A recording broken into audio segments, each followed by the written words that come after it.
morning, I'm Shaila Hernandez. I'm Veronica Marie Roma. This is Wow! What's on Weekend? The IIT TV edition. For headlines, the 2008 bar examination passed the halfway mark yesterday. Thank you, Shaila. I'm here to give you the latest news about the 2008 bar examination. The 2008 bar examination passed the halfway mark last September 14 without any incident or complaint, and all of the 6,533 examinees fully accounted for, with many of them bringing with confidence that after a month-long ritual that tested their mental capacity to the limit, physical endurance, and willpower to remain composed, they will eventually make it to the coveted role of attorneys. They said after tackling political law and international law, and labor and social legislation in the first Sunday, September 7, and civil law and taxation last September 14, they now look forward to confront squarely the questions in mercantile law and criminal law on September 21, on Sunday. Like civil law and taxation, with relative weights of 15 and 10%, prominent practicing lawyers, government officials, and even college law deans said that mercantile law and criminal law were proven in past bar exams to be killer subjects. That's all, everybody. Back to you, Shaila. Gordon for Chacha after May 2010 polls.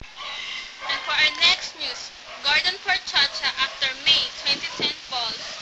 Any moves to amend the 1987 Constitution or charter change should only be made after the May 2010 elections to ensure that they will be free from any political suspicions or vested interests of President Arroyo and other incumbent officials, Senator Richard J. Gordon said. Gordon, chairman of the Senate Committee on Constitutional Amendments, reiterated his stance, saying that the proposal to change the present presidential to federal form of government, which is pending at the Senate as Senate Resolution Number 10, though backed by 16 senators, should only commence after the country has a new president and officials.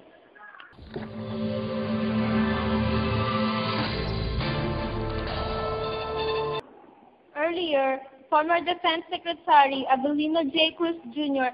had cautioned the people to be alert against any move to change the Constitution before the May 2010 elections to prevent any imprisonment that the measure stands to benefit some officials. Though he agrees with the former Defense Secretary's views, Gordon said that this should not discourage national leaders and the people to engage in a healthy debate on the issue.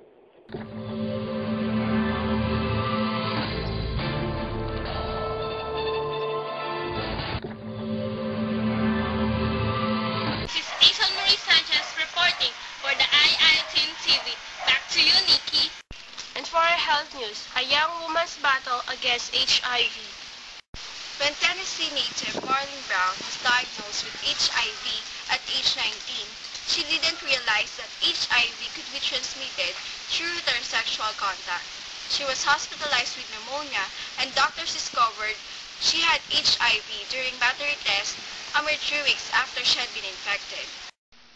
Since her diagnosis, Brown has toured the country providing HIV education and has appeared on the Oprah Winfrey Show and America's Next Top Model. On her blog, she says that she persists in promoting HIV awareness, despite all the flack she takes from people who believe she is glamorizing HIV or AIDS. I contracted 100% preventable disease, people, which is my message, not how glamorous I look doing it. She wrote in a recent blog posting, bottom line, HIV sucks, I swear. A former high school track and basketball player, Brown worked and partied hard after high school, she says, but didn't consider herself to be in a high-risk group for HIV. Now, Brown says she hopes that her book, released Tuesday, will shed some light on HIV's impact on young black women like herself. HIV or AIDS is the leading cause of death for black women ages 25 to 34. according to the Centers for Disease Control and Prevention. I'm here with Marvelyn Brown, author and HIV/AIDS advocate. Hey Marvelyn, what have been your impressions of the conference so far? Well, so far I feel there's not enough stuff geared towards the United States. I see a lot of organizations here from other countries and things like that, but I don't really feel like the United States have enough representation here. And what are some of the issues that you would like to see represented that are relevant to the United States? As far as the medicine, housing, just all the issues that we face as people living with HIV and AIDS in the United States. And I know that your new book, profiling your life as an HIV-positive woman, young woman, is really geared towards educating other young people. What would you want other young people from the U.S. or around the world to know or do? I really just want them to know that AIDS is real and it is a human disease and that it can happen to you.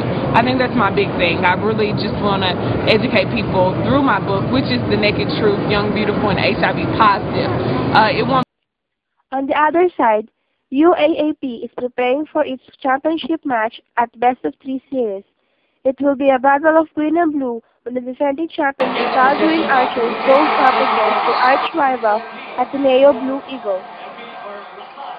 This event happened after LaSalle won against Far Eastern University Tamaraws with a score of 67-62. A come-from-behind win from a tight match last Sunday, September 14, 2:00 p.m. at Araneta Coliseum. Leading scorers for this game are Mangahas with 20 points, Casio with 11, and Meyerhofer with 8. Meanwhile, Ateneo had a different but easy game against UE Red Warriors with a score of 70-50 in the second game. Jai Reyes was named best player with a superb performance of 13 points, 3 rebounds, and 1 assist. Pacquiao, a no-show on first day of training. Manny Pacquiao skipped his training at Wildcard Gym in Hollywood yesterday, due to the reason that he traveled to Las Vegas for an important meeting with his promoter Bob Arum. Freddie Roach was not disturbed. He said that they still had enough time, 10 weeks, to practice. But he said, once the training starts, it will never be stopped. The dream match of Manny Pacquiao and Oscar De La Hoya will be on December 6 at MGM Grand in Las Vegas.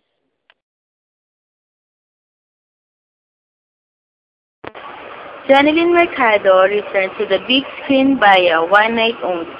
A young actress, Jeneline Mercado, will be seen on the big screen again via Octo-Art Films' One Night Only. Award-winning TV host Paulo Villones is so excited while talking about what he calls his dream job during the packet interview for Survival Philippines. For many, Paulo is the obvious choice to host Survival Philippines, having hosted the hit reality series Actor Challenge on GMA7.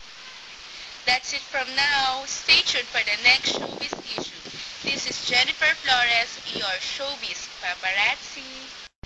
Good day, I'm Shaila Hernandez. I'm Veronica Marie Roma. And I'm Jennifer Flores. For Wow! What's on Weekend? The II Team TV edition.